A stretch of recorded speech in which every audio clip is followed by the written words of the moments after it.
नमस्कार प्यारे दोस्तों, कैसे हो आप सभी लोग। स्वागत है आपके अपने चैनल ग्रो स्टडी पे। जैसे कि आप जानते थे कि हमने एंशिएंट स्टडी चला रखी थी, तो उसमें हमने सिंधु घाटी सभ्यता की बात कर ली। तो आज इसमें हम बात करते हैं वैदिक काल। कुछ लोग इसको सभ्यता बोलते हैं, कुछ लोग काल बोलते हैं। आज आपको चलो इसका ये मैं आपको समझाता हूँ। सभ्यता वो होती है जो अचानक बनती है। सिंधु घाटी सभ्यता को आपने देखा कि उसका निर्माण भी और उसका पतन भी हुआ।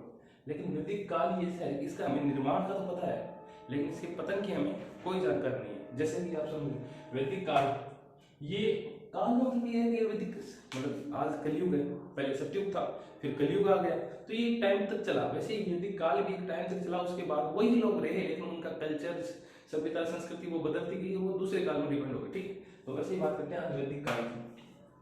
वैदिक काल का नाम लेते ही हमारे दिमाग में सिर्फ एक चीज समझ में आती है, वो है वेद।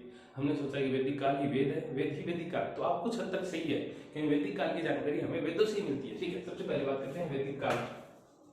वैदिक काल भी दो तरह के थे। एक तो ऋग्वैदिक काल, यानी एक तो ऋग्वैदिक काल को पूर्व वैदिक काल कहते हैं, यानी एक ऐसा काल जो पहले था और एक ऐसा काल जो बाद में था। भी आज के मान लें 50 साल बाद देखेंगे तो कुछ लोग बोलेंगे कि 1900 पहले का काल पूर्व वैदिक काल हो गया और 1900 बाद का उत्तर वैदिक काल हो गया। तो वैसे ही ऋग्वैदिक काल में एक तो काल होता है ऋग्वैदिक काल, या फिर इसको बोलते हैं हम पूर्व वैदिक काल, और एक दूसरा होता है उत्तर वैदिक काल। ठीक है, वैदिक काल को दो भागों में डिवाइड किया। ठीक है, उसके बाद बात करते हैं ऋग्वैदिक काल का टाइम होता है 1500 से 1000 बीसी। जैसे कि आपने जानते हैं हमने सिंधु घाटी सभ्यता का काल बढ़ा था 2350 से 1750। तो उसके बाद 1500 से 1000 बीसी तक पूर्व वैदिक काल रहा, उत्तर वैदिक काल रहा 1000 से 600, यानी वैदिक काल कब तक रहा 1500 से 600 बीसी। ठीक है, उसके बाद बात करते हैं जब मानते हैं कि सभ्यता है या काल ये किसी के द्वारा निर्मित किया होगा, तो बात करते हैं उत्पत्ति। इसकी उत्पत्ति आर्य द्वारा हुई। माना जाता है कि इसकी उत्पत्ति आर्य द्वारा हुई थी। एक मिनट,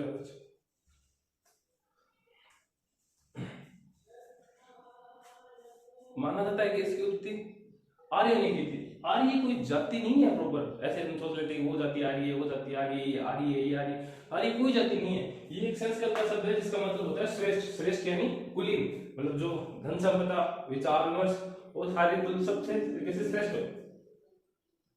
आर्य शब्द का सबसे पहले उपयोग 1853 के अंदर मैक्स मूलर ने किया था। ठीक है, मैक्स मूलर ने किया था। इसके बाद कहा जाता है आर्य कहां से, सब लोगों का अलग अलग मत है आर्य कहां से। कुछ लोगों का कहना आर्य भारतीय ही थे, जिसमें हमारे कुछ विदेशी भी है, कुछ में इसमें स्वदेशी भी है इतिहासकार। उसके बाद बात करते हैं तो कुछ कहना आर्य विदेशी थे, तो उसका हम बात करते हैं कौन कौन कहता है आर्य विदेशी थे। सबसे पहले बात करते हैं तो कुछ लोगों का कहना है आर्य तिब्बत पठार से आए थे, मतलब तिब्बत में कोई सभ्यता थी वहां पे, कि वो लोग वहां से अपने सब सिंधु प्रदेश आ गए, यहाँ पे आ गए। ठीक है, तो उनका कहना है कि आर्य तिब्बत पठार से आए थे।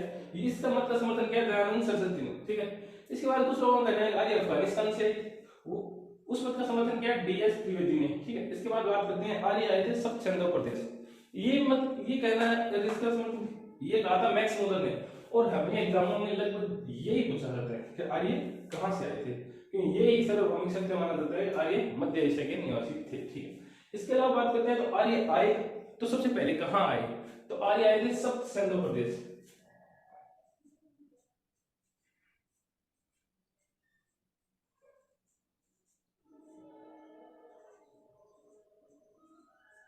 आर्य सबसे पहले सब सिंधु प्रदेश में आए थे, मतलब माना जाता है कि आर्य मध्य एशिया से सब सिंधु प्रदेश है। अब सब सिंधु क्या है, सब सिंधु का मतलब होता है 7 नदियों का, मतलब एक ऐसा क्षेत्र जिसमें 7 नदियां बहती हो, तो उस क्षेत्र में आर्य सबसे पहले आके बसे दिखती है। उसमें क्या आता है, जम्मू आता है, हमारे पंजाब आ जाता है, अभी हमारा पाकिस्तान भी चलेगा, वो सारा आ जाता है। ठीक है, इसके अलावा बात करते हैं तो हमने इतना पढ़ लिया कि ये सभ्यता दो ये काल दो भागों में बटा हुआ है, ये कहां से आई, इसकी उत्पत्ति किसने की। तो अब ये भी जानते हैं कि हमें पता कहां से चला, तो उसके लिए बात करते हैं कि वैदिक काल की जानकारी हमें वैदिक साहित्य से मिलती है। ये मैं आपको आगे बताऊंगा वैदिक साहित्य क्या होता है, एक बार थोड़ा सा आप वेट करो। इसकी जानकारी हमें वैदिक साहित्य से मिलती है। इसके अलावा बात करते हैं इसके तो अभिलेख मिले थे हमें, अभिलेख मिले थे। एक तो एशिया माइनर जिसे बोगजो गोई इसे एशिया माइनर या बोगजो गोई अभिलेख भी कहा जाता है, जो 1400 ईस्वी पूर्व 1400 ईसा पूर्व का है। ठीक है, इसके अलावा बात करते हैं इसका एक अभिलेख और जानकारी मिलती है जिसे कस्सी अभिलेख कहते हैं। ये ईरान का एक अभिलेख है कस्सी अभिलेख, जिसे जानकारी मिलती है जो है 1600 ईसा पूर्व का। ठीक है, अब मैंने आपको एक यहाँ पे शब्द बोला वैदिक साहित्य। ठीक, अब क्या होता है वैदिक साहित्य। अब मैं आपको बताता हूँ वैदिक साहित्य। ऐसा एक चीज और बात कर लेते हैं, वैदिक काल की लिपि थी आदिऐतिहासिक, वो मतलब अभी आपको समझ आएंगे आदिऐतिहासिक कैसे काल में थे। वैदिक साहित्य, वैदिक साहित्य के बहुत से नाम है। वैदिक साहित्य को श्रुति साहित्य भी कहा जाता है और संहिता भी कहा जाता है। अब श्रुति साहित्य का क्या मतलब है? वेदों में आप लोग देखते हैं कि वेद वैदिक काल में लिखे गए थे, ये बिल्कुल सरासर गलत बात है। वेद कोई वेद वैदिक काल में नहीं लिखा गया था, ठीक है। वैदिक जो वेद लिखे गए थे वो क्या होता है कि लोगों से सुनी पीढ़ी दर पीढ़ी। आज आपने मेरे को कुछ बात बताई, मैंने अपनी पीढ़ी को बताई, उसने अगली पीढ़ी को बताई, उसने अगली पीढ़ी को बताई, तो ये हो गई बात सुनने वाली। अगर आगे तुम आगे बढ़ने लगी, और हो सकता है किसी पीढ़ी में जाके एक बंदा इनको इकट्ठा करे, मतलब सारा नॉलेज एक बंदा ले ले और उनको अपने दिमाग में बैठा ले, ठीक है। वही बात होती है। वैदिक काल का जो ज्ञान था वो कहीं, क्यों उस टाइम लोगों को, जो हमारे भारतीयों को लिखने का पता नहीं था, ठीक है, उनकी कोई लिपि नहीं थी, तो वैदिक काल में जो ज्ञान था वो एक दूसरे को पीढ़ी को सुना सुना के दिया जाता था। मतलब एक पीढ़ी से दूसरी पीढ़ी अपने पीछे वाली सारी घटना और वो ज्ञान अगली पीढ़ी को सुना देते थे, अगली पीढ़ी अपना ज्ञान और घटना भी अगली पीढ़ी को सुना देती थी, ठीक है। इसे कहते हैं श्रुति साहित्य। अब श्रुति साहित्य का क्या क्या, एक महर्षि वेद व्यास सबसे पहले वेदों का नहीं है। श्रुति साहित्य को वैदिक साहित्य कहा जाता है और वैदिक साहित्य को ही संहिता कहा जाता है, ठीक है। अब वैदिक साहित्य में कुछ चीजें आती है। वैदिक साहित्य में एक तो वेद आते हैं जो हम सबको बताएंगे 4 होते हैं, ठीक है। इसके अलावा एक आते हैं ब्राह्मण ग्रंथ, जो वेदों को सरल समझने के लिए, जो वेदों में यज्ञ वगैरह की जानकारी दी गई है, इनको सही तरीके से समझने या फिर इसी तरीके से समझने के लिए इन्हें ब्राह्मण ग्रंथ की रचना की गई। ब्राह्मण ग्रंथ के बाद आते हैं आरण्यक, मतलब इससे नाम थोड़ा अजीब लगता है, तो ये है भी थोड़ा अजीब। ये क्या होता है, ये जंगलों में पढ़ाया जाता है। आरण्य को एक चीज और बोलते हैं, आरण्य को बोलते हैं वन पुस्तक, ठीक है। आरण्य को और क्या बोलते हैं, वन पुस्तक। ये मतलब ये वनों में पढ़े जाने वाले ग्रंथ थे, ठीक है। इसके बाद कहते हैं उपनिषद। उपनिषद को वेदांत भी कहा जाता है। वेदांत उपनिषद यानी पास में बैठना। ये क्या होता था कि जब शिष्य गुरु के पास में बैठकर किसी चीज का ध्यान वगैरह करता था या फिर कुछ और वगैरह, ये उस टाइम की रचना है। मतलब एक शिष्य द्वारा गुरु के पास बैठकर लिया गया ज्ञान उपनिषद करता है, ठीक है। अब हम एक चीज की बात करते हैं। सबसे पहले बात करते हैं वेद, ठीक है। अब वेद बिल्कुल किसी ने प्रॉपर ये भी नहीं पता कि वेदों को लिखा है, बस ये मानते हैं कि संकलन करता महर्षि वेद व्यास थे। वेद क्या होते थे, एक पीढ़ी से दूसरी पीढ़ी सुनती थी, दूसरी से तीसरी सुनती थी, तीसरी से चौथी सुनती थी, और एक टाइम आया कि महर्षि वेद व्यास ने इनका संकलन किया, सारे वेदों को इकट्ठा किया, ठीक है। अब वेदों को अपौरुषेय भी कहा जाता है। अपौरुषेय क्यों कहा जाता है कि मान्यता है कि वेद एक ईश्वरीय, जो ईश्वर द्वारा दी गई एक चीज है। ईश्वर ने की, ईश्वर द्वारा की, मतलब ऋषियों को ये ज्ञान दिया गया था, ऋषियों ने अपनी अगली पीढ़ी को दिया था, उसके अगली पीढ़ी ने अपनी और पीढ़ी को दिया, मतलब ये सब की पीढ़ी बढ़ता गया और लास्ट में आई महर्षि वेद व्यास ने इनका संकलन किया, सारों से सुन के इसका संकलन किया, ठीक है। अब तो समझ गए आप मैंने इसको अपौरुषेय क्यों कहा, ठीक है, ठीक है। इसके अलावा बात करते हैं वेद 4 प्रकार के होते हैं, ऋग्वेद, सामवेद, यजुर्वेद, अथर्ववेद। कौन कौन से होते हैं, मेरे साथ आप बोलिए। ऋग्वेद, सामवेद, यजुर्वेद, अथर्ववेद। ऋग्वेद, सामवेद, यजुर्वेद, अथर्ववेद, ठीक है, 4 होते हैं, ठीक है। अब हम इसके ऋग्वेद की बात नहीं करेंगे क्योंकि हम थोड़ी देर बाद बात करेंगे, क्योंकि पूरा उत्तर वैदिक काल में हम पूर्व वैदिक काल में पूरा ऋग्वेद ही पढ़ेंगे, तो मैं आपको सारी चीज बताऊंगा उसके अंदर, ठीक है। सबसे पहले हम पहले 3 की बात करते हैं। सबसे पहले बात करते हैं सामवेद। सामवेद संगीत से रिलेटेड होता है, तो सामवेद है संगीत का वेद, ठीक है। इसके पुरोहित को कहा जाता है उद्गाता, ठीक है। इसके पुरोहित इसका मतलब पढ़ने वाला या फिर गाने वाला क्या होता है, उद्गोता, ठीक है। सामवेद संगीत से मतलब है, तो इसका मतलब सबसे पहले 7 शब्दों का प्रयोग भी इसी में हुआ है, ठीक है। सामवेद का क्या अर्थ है, ये संगीत का वेद है, ठीक है।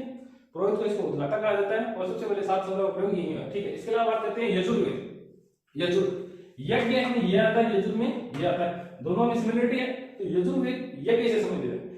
4 वेदों में एकमात्र एक ऐसा वेद है जो गद्य पद्य दोनों में है, बाकी सभी गद्य में, ये गद्य और पद्य दोनों में। अब ये क्यों होगा, ये क्या आदमी क्यों करवाता है, अपने कर्मों को ठीक करने के लिए, अपने पाप को मुक्ति वगैरह के लिए करवाता है, तो ये वेद है कर्मकांड प्रधान वेद है, ठीक है। इस वेद में एक बात हो गई है, कुछ लोग यज्ञ करवाते थे, युद्ध, मतलब वो क्या करते हैं, इसको मैं नाम भूल गया थोड़ा सा, इसको इस वेद में ही कहा गया था कि युद्ध को मनुष्य के मस्तिष्क की उपज कहा जाता है। मतलब एक ये क्या होता था ना, उसमें क्या था, अपने क्षेत्र में सबसे शक्तिशाली, तो वही इस युद्ध का कारण था। तो यजुर्वेद में कहा गया युद्ध को मनुष्य के मस्तिष्क की उपज माना गया है, ठीक है, ठीक है। इस यजुर्वेद में बलि का उल्लेख मिलता है और इसके अलावा इसमें सुनने का उल्लेख मिलता है, ठीक है, एक बार फिर से मैं आपको बताता हूँ। यजुर्वेद यज्ञ से संबंधित है, इसे कर्मकांड प्रधान वेद कहते हैं। ठीक है, ये गद्य और पद्य दोनों में है। इस वेद में युद्ध को मनुष्य के मस्तिष्क की उपज मानक बताया गया है। इसके अलावा इसमें बलि का उल्लेख मिलता है, इसके अलावा इसमें शून्य का उल्लेख मिलता है। इसके अलावा बात करते हैं अथर्ववेद। अथर्ववेद ये तांत्रिक विद्या से संबंधित था। आज के हमारे तांत्रिक विद्या नहीं होती है कि वो बसें वगैरह ट्रेनों में जाते हैं लगातार है वो वशीकरण के लिए कि 10 मिनट में मनचाहा साथी वगैरह, तो ये इसमें क्या है, ये जादू टोना तांत्रिक विद्या से संबंधित है। ये एकदम नवीनतम वेद है, ये मतलब सबसे लास्ट में लिखा हुआ वेद है। ठीक है, इसके अलावा बात करते हैं कि इसका कोई आरण्यक नहीं है। जैसे क्या है, इस वेद में ब्राह्मण ग्रंथ भी है, आरण्यक भी है और उपनिषद। ठीक है, तो इसका कोई आरण्यक नहीं है। इसके पुरोहितों को ब्राह्मण कहा जाता है। हो सकता है आज के ब्राह्मण भी वही हो सकता है, मैंने किसी बात पर्टिकुलर को नहीं कहा, हो सकता है आज के ब्राह्मण भी वही हो। ठीक है, इसलिए तो जब मानते हैं कि हम जादू टोना वगैरह बात आ गई तो ये मतलब महिलाओं के खिलाफ तो हो गई, तो इसमें कन्याओं के जन्म की निंदा की गई है। ठीक है, इसके अलावा बात करते हैं इसमें सभा और समिति दो संस्थाएं थी, मैं आपको ऋग्वेदिक काल में पढ़ाऊंगा। ठीक है, सभा और समिति को प्रजापति की दो पुत्री कहा गया है। इसके अलावा बात करते हैं इसे ब्रह्मवेद लोकप्रिय, क्योंकि सभी तांत्रिक इसे पढ़ते हैं, लोगों का मतलब उत्साह बढ़ती है इस पढ़ने के लिए, तो इसे ब्रह्मवेद लोकप्रिय वेद भी कहा जाता है। अब हम बात करते हैं वेद, तो हमने पढ़ लिया एक वेद बताया ऋग्वेद, वो मैं आपको थोड़ी देर बाद बताऊंगा ऋग्वेदिक काल में, क्योंकि उससे सारा ऋग्वेदिक काल उसी में। ठीक है, इसके अलावा बात करते हैं ब्राह्मण ग्रंथ। ब्राह्मण ग्रंथों का मतलब क्यों रचना क्यों की? क्योंकि वेद थोड़े से डिफिकल्ट थे, सबको सब सही से पढ़े नहीं देते, तो वेदों को सही तरीके से पढ़ने के लिए ब्राह्मण ग्रंथों की रचना की गई। ठीक है, इसके लिए बात करते हैं आरण्यक। आरण्यक मैंने आपको बताया ये जंगलों में पढ़े जाने वाले थे। ठीक है, मतलब जंगल में पढ़ते थे। इसके अलावा बात करते हैं उपनिषद और वेदांत। उपनिषद और वेदांत आपने पढ़ा होगा कि उपनिषद कितने थे? 108। ठीक है, मैं एक मिनट इसको मिटा देता हूँ, फिर आपको उपनिषद और बताता हूँ।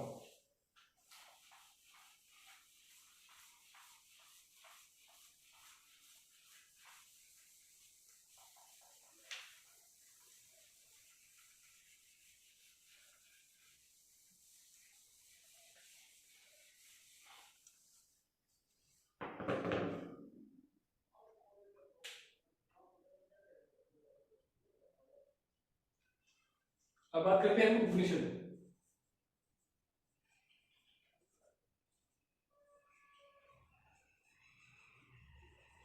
टोटल कितने थे? 108। कितने थे? 108। इसमें से हम कुछ ही पढ़ते हैं, मतलब 2-3 उपनिषद ऐसे पढ़ते हैं जो वाले इंपॉर्टेंट है। सबसे पहले बात करते हैं मुंडको उपनिषद। मुंडको उपनिषद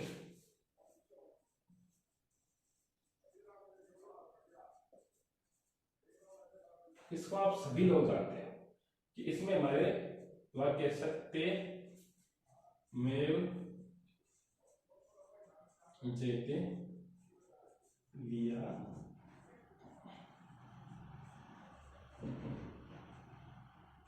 क्या मुंडकोपनिषद से सत्य में जयते जो वाक्य है वो मुंडकोपनिषद से लिया गया। इसके अलावा ये तो सबको पता है, पर मैं आपको एक वो बताता हूँ जो एसएससी में एक दो बार पूछा गया है कि मुंडकोपनिषद को भी मृत्यु का रहस्य कहा जाता है। क्या कहा जाता है? मृत्यु का रहस्य। इसके अलावा बात करते हैं, तो इसके अलावा बात करें एक उपनिषद और पढ़ते हैं, ज्वालोपनिषद।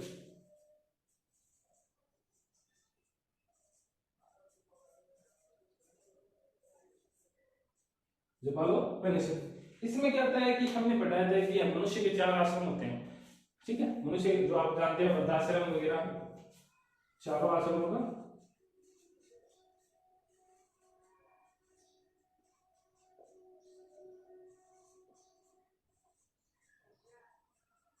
आश्रम कह सकते हो, वो जीवन की स्टेज का होता है, जैसे युवावस्था और गृह त्याग वगैरह हो गया, तो इसमें चारों आश्रम हो गए। इसके अलावा बात करते हैं एक उपनिषद और बात करते हैं, उसको कहते हैं कंठोलिक।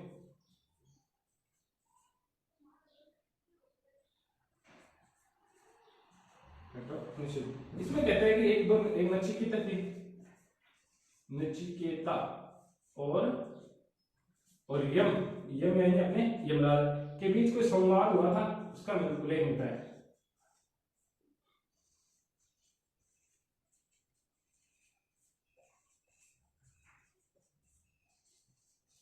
ये होते हैं वैदिक साहित्य। आपको वैदिक साहित्य जरूर ध्यान रखना है कि वैदिक साहित्य में क्या था। वैदिक साहित्य में वेद आते हैं, ब्राह्मण ग्रंथ आते हैं, आरण्यक आते हैं, उपनिषद आते हैं। इसके लिए एक चीज और होती है, जैसे वेदांत होता है, उपनिषद को वेदांत कहा जाता है, वैसे एक वेदांत और होता है, मतलब ये होता है वेदांत और वो होता है वेदांत।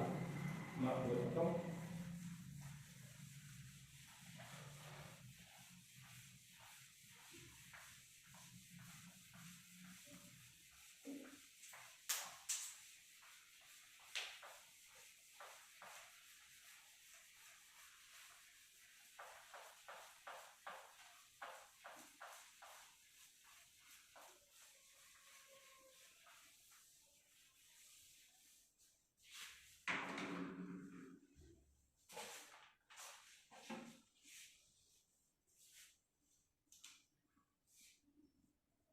जैसे वेदांत वेदांत होते हैं इसी तरह रहता है वेदांत, ठीक है। इनको वैदिक साहित्य में नहीं माना जाता और इनका जो रचना कांड था वो था वेदों को सरल भाषा में सुनने के लिए। वेदों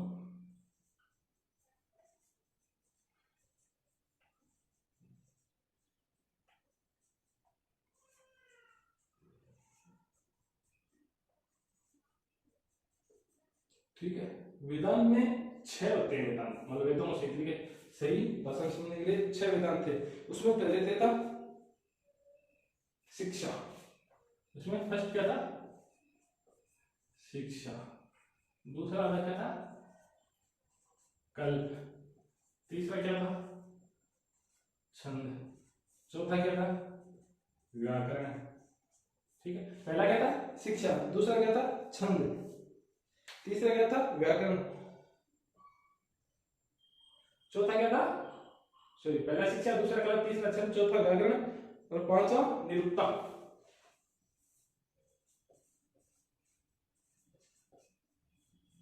ठीक है, इसके अलावा एक और था वो शायद अपने काम का नहीं है, ठीक है। ये हो गया वेदांत। इसके अलावा बात करते हैं तो एक पुराण क्या था, पुराण,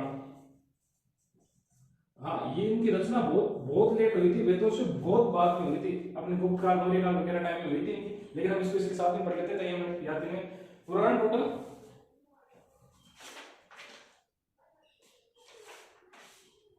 18 थे। पुराण कितने थे 18 थे, जिसमें से सबसे पुराना कौन सा था मत्स्य पुराण, ठीक है। इसमें किसकी जानकारी मिलती है सातवाहन, इसमें सातवाहनों की जानकारी मिलती है। सबसे पुराना क्या था मत्स्य पुराण, जिसमें किसकी जानकारी मिलती है सातवाहनों की जानकारी मिलती है। इसके अलावा बात करते हैं तो नवीनतम पुराण, नवीनतम था गरुड़,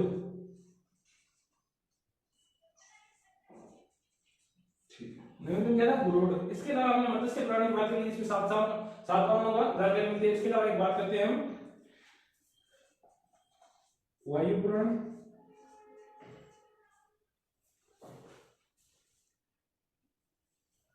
एक वायु पुराण एक है विष्णु पुराण। वायु पुराण में क्या होता है गुप्त काल की जानकारी मिलती है, और विष्णु पुराण में क्या होता है मौर्य काल की जानकारी मिलती है।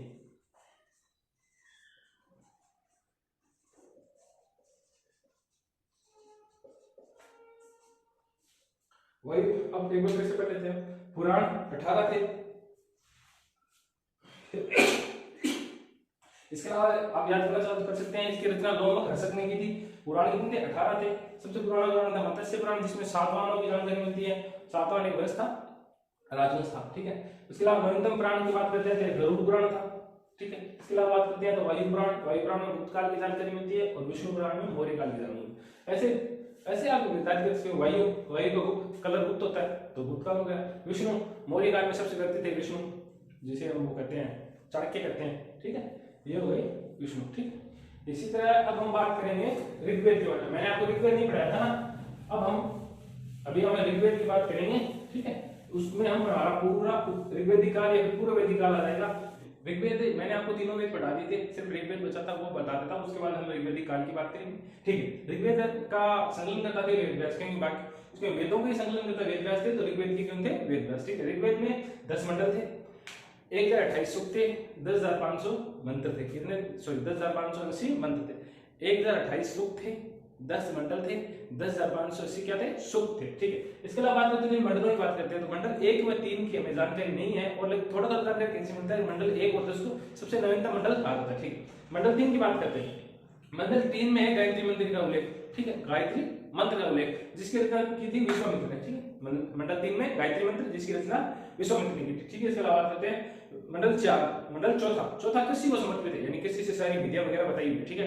मंडल 7वें की बात करते हैं। मंडल 7वें में 10 राज युद्ध का वर्णन मिलता है। 10 राज यानी 10 राजाओं का, मतलब 10 राजाओं ने एक राजा के खिलाफ युद्ध किया था, वो एक राजा जीत गया, ठीक है, उसका वर्णन मिलता है। ये युद्ध हुआ था पुरुषनी नदी के किनारे, पुरुषनी प्राचीन टाइम में पुरुषनी, आज की रावी नदी है, ठीक है, उसके किनारे युद्ध हुआ था। और इसके अलावा ये है ना शिक्षा से संबंधित है, 7वां मंडल शिक्षा से संबंधित है, ठीक है। इसके अलावा बात करते हैं 8वें मंडल को खिल भी कहा जाता है, क्योंकि ये महिलाओं द्वारा रचित था, एकमात्र मंडल ऐसा है जो महिलाओं ने रचा था। इसके अलावा बात करते हैं तो ये सोमदेव को समर्पित है, ठीक है। इसके अलावा बात करते हैं तो 10वें मंडल में 3 सूक्त हैं, पुरुष सूक्त, विवाह सूक्त और नदी सूक्त। पुरुष सूक्त में चारों वर्णों का उल्लेख मिलता है, लेकिन चारों वर्णों का उल्लेख मिलता है, लेकिन वर्ण किसी भी आधार पर जाति व्यवस्था नहीं, वर्ण फिक्स नहीं थे।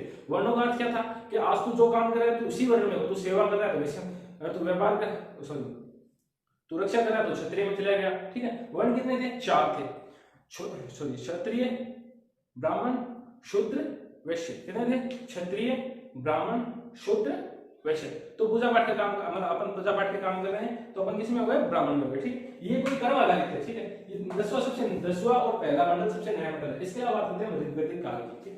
क्यों? ऋग्वैदिक काल में स्वरा का सारी जानकारी ऋग्वेद से मिलती है, ऋग्वैदिक काल की सारी जानकारी ऋग्वेद से मिलती है, इसलिए हमने दोनों को साथ में पढ़ा, ठीक। अब बात करते हैं ऋग्वैदिक काल की। इसका हमने काल आपको पहले ही बताया था, 1500 से 1000 बीसी। कितना बताया था? 1500 से 1000 बीसी, ठीक है। इसमें इसकी स्थापना किसने की थी? मतलब वैदिक काल की स्थापना किसने? आर्य कहां से आए थे? अफगानिस्तान वगैरह से आए थे, तिब्बत के पठार अफगानिस्तान, मध्य एशिया से आए थे, मतलब सबके अलग अलग मध्य एशिया मैक्स मुंडो ने बताया था, ठीक है। आर्य आए थे तब वो 5 कबीलों में बटे हुए थे, 500 कबीले अलग अलग थे, एक यहाँ पे, एक यहाँ पे, एक यहाँ पे। और वो सबसे पहले आए थे सप्त सिंधु प्रदेश। सप्त सिंधु मैंने आपको बताया था, सप्त सिंधु यानी 7 नदियों। अब मैं 7 नदियां बताऊं। सप्त सिंधु प्रदेश में वो निवास करते थे, 500 कबीले अलग अलग, ठीक है। इसमें सबसे पहले सप्त सिंधु का मतलब 7 नदियों का समूह, मतलब 7 नदियों से बना हुआ एक एरिया, ठीक है। इसमें से एक नदी थी सिंधु, सब लोग जानते हैं। इसके अलावा सरस्वती जो पहले बहती थी अभी विलुप्त हो गई, ठीक है। इसके अलावा व्यास, ठीक है। इसके अलावा झेलम जिसको प्राचीन में वितस्ता कहा जाता था। इसके अलावा चिनाब जिसको प्राचीन में अश्विनी कहा जाता था। इसके अलावा रावी जिसको प्राचीन में पुरुषनी कहा जाता था। इसके अलावा सतलज जिसको प्राचीन में शुद्री कहा जाता था, ठीक है। कौन कौन सी 7 नदियां होगी? सिंधु, सरस्वती, व्यास। सिंधु, सरस्वती, व्यास, झेलम, चिनाब, रावी और सतलज। सिंधु, सरस्वती, व्यास, सिंधु, सरस्वती, व्यास, झेलम, चिनाब, रावी और सतलज, ठीक। ये 7 नदियां होगी, यहाँ पे वो निवास करते थे। इसका उल्लेख मैंने आपको बताया था, सारा उल्लेख ऋग्वेद में मिलता है। ऋग्वेदिक काल की व्यवसाय या फिर अर्थव्यवस्था, सब सारी अर्थव्यवस्था पशुपालन पे डिपेंड थी, वो पशुपालन करते थे। और समाज उनका पितृ सकाल था, क्योंकि कबीले जो आज ये 5 कबीलों में बैठे थे, तो जाहिर सी बात है उनके बीच वो विद्रोह भी होता होगा, तो विद्रोह का नेतृत्व पुरुष करते थे, इसलिए पितृ सकाल होता था। इस समय महिलाओं की स्थिति अच्छी थी, जैसे छुआछूत, बाल विवाह, दास प्रथा, दहेज प्रथा, ठीक है। ये सभी प्रथाएं नहीं थी। इसमें क्या कहता है? छुआछूत नहीं थी, प्रथा नहीं, बाल विवाह नहीं था, दहेज प्रथा नहीं था, जाति व्यवस्था नहीं थी। जाति व्यवस्था नहीं थी, सिर्फ वर्ण व्यवस्था थी, वो भी कर्म पे आधारित थी। जाति व्यवस्था नहीं थी, दास प्रथा नहीं थी, बहुविवाह नहीं था, मेयोग प्रथा नहीं थी, ठीक है। इसके अलावा महिलाओं को यज्ञ में बैठने का अधिकार था, मतलब जैसे पुरुष बैठते हैं वैसे महिलाएं भी यज्ञ में बैठती थी। राजा का पद वंशानुगत तो था कि राजा का बेटा राजा ही बनेगा, लेकिन ये जरूरी नहीं था उसके लिए जनता का अनुमोदन आवश्यक था। जनता को ये चुनने का अधिकार कि ये बेटा राजा बनेगा या ये बनेगा, और दोनों नहीं पसंद तो उनको कैंसिल हो सकता है। तो ये बात करते हैं तो राजा की सहायक, मतलब आज के टाइम मंत्री की सहायता के लिए मंत्री परिषद होती है, प्रधानमंत्री के लिए मंत्री परिषद होती है, उसी प्रकार राजा की सहायता के लिए 4 सभाएं होती थी। सभा, सबसे पहले सभा की बात करते हैं। ये श्रेष्ठ और कुलीन लोगों के लिए, जैसे आज अपने राज्यसभा है, वो क्या होता है? सभी लोग जैसे विशेषज्ञों की सभा है, ठीक है। उसके बाद बात करते हैं समिति। ये सबसे पुरानी है राजा की सलाहकार, मतलब राजा जो भी काम करता था इससे सलाह, जैसे अगर राष्ट्रपति लोकसभा से पूछता है, उसी प्रकार विदत ये जनता की प्रतिनिधि थी, मतलब जनता की प्रतिनिधि थी। इसके अलावा गण, ये ग्राम स्तर पर होती थी, ठीक है। इसके अलावा बात करते हैं तो परिवार की संयुक्त व्यवस्था, मतलब सारा परिवार, माँ, दादा दादी, चाचा चाची, ताऊ ताई, सब एक जगह इकट्ठे रहते थे। संयुक्त परिवार की प्रथा प्रचलित थी। परिवार की सबसे छोटी इकाई परिवार थी। परिवार से मिलकर ग्राम बनता था, ग्राम से मिलकर विश्व बनता था, विश्व से मिलकर जन बनता था, जन से मिलकर राष्ट्र बनता था, ठीक है। परिवार का जो मुख्य होता था वो गृहपति कहलाता था, ग्राम का मुख्य ग्रामीण कहलाता था, विश्व का मुख्य विश्वपति कहलाता था, और जन का मुख्य जनपति कहलाता था, और राष्ट्र कहलाता था। आपको पता है, ठीक है। इसके अलावा बात करते हैं तो समिति और विदत दो ऐसी संस्थाएं थी जिसके अंदर महिलाओं को बैठने का अधिकार था। सभा समिति और विधत में महिलाएं बैठ सकती थी। इसके अलावा बात करते हैं सभा, सभा में महिलाएं नहीं बैठ सकती, ठीक है। इसके अलावा बात करते हैं पावर यानी शक्ति, सबसे ज्यादा शक्ति थी राजा में। राजा की बात थी पुरोहित में, क्योंकि राजा सारे काम पुरोहित से पूछता था, कर्म कर्म की बातें पुरोहित से बातें करता था। इसके अलावा बात करते हैं तो इससे पुरोहित की बात थी सेनापति, जो सेना का सर्वोच्च होता था, ठीक है। इसके अलावा बात करते हैं तो जो वस्तु विनिमय करते थे, मतलब उससे ये लेके इसको ये दे दिया, इसके ये दे, मतलब आपसे विनिमय करते थे, उसका साधन था गाय, ठीक है। ये लोग आत्मा में विश्वास करते थे। इसके अलावा मूर्ति पूजन, मूर्ति की पूजा और मंदिर नहीं थे, ठीक है। इसके अलावा बात करते हैं इन्हें लोहे का ज्ञान भी था, ठीक है। ये सोम और सुरा, सोम यानी सोमरस यानी शराब होगी, और सुरा तो आपने टीवी में एड वगैरह में देखा है, एक मैखाना होता है जिसमें शराब पीते हैं और मतलब डांस वगैरह होता है, तो वही होता था, सोम और सुरा का प्रचलन था। इसके अलावा टीबी का भी उल्लेख, टीबी यानी तपेदिक ट्यूबरकुलोसिस, उसका भी उल्लेख मिलता है, ठीक है। तो थोड़ा सा हो जाएगा इसमें, वो भी पढ़ लिया था, बस थोड़ा सा बाकी था। इसमें हम बात करते हैं देवताओं की। देवता 3 प्रकार के होते थे, एक तो आकाश के देवता, इसके अलावा अंतरिक्ष के देवता और पृथ्वी के देवता। पृथ्वी के देवता तो वही अपने सोमदेव, एक तो वनस्पति से रिलेटेड थे, अग्नि हो गया, ठीक है, पृथ्वी होगी, ठीक है। इसके अलावा बात करते हैं तो इसमें देवता भी प्रमुख थे, जैसे कि बात करें इंद्र, इंद्र देवता बहुत प्रमुख थे, और इसे ऋग्वेदिक में इसके 250 बार इसका उल्लेख मिलता है, मतलब 250 बार इसके बारे में वर्णन है। प्रमुख देवता इंद्र थे। उसके बाद 2 नंबर बात करें तो अग्नि थी।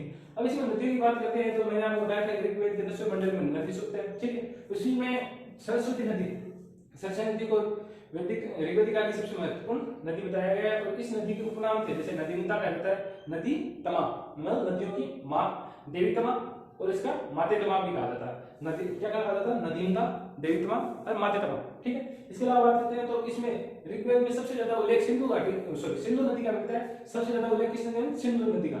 इसमें एक टैक्स भी चलता था, बलि नाम का टैक्स था, जो स्वेच्छा पर डिपेंड करता, कोई देना चाहे तो दे सकता था। और संपूर्ण जीवन विवाह न करने वाली महिलाओं को अमाजू कहा जाता, अमाजू कहा जाता था, संपूर्ण जीवन। इसके अलावा बात करते हैं यज्ञ में बैठने वाली 3 महिलाओं को उल्लेख मिला है, मैत्री, कथयादिनी और गार्गी, ये 3 महिलाएं ऐसी थी जो यज्ञ में बैठती थी, ठीक है।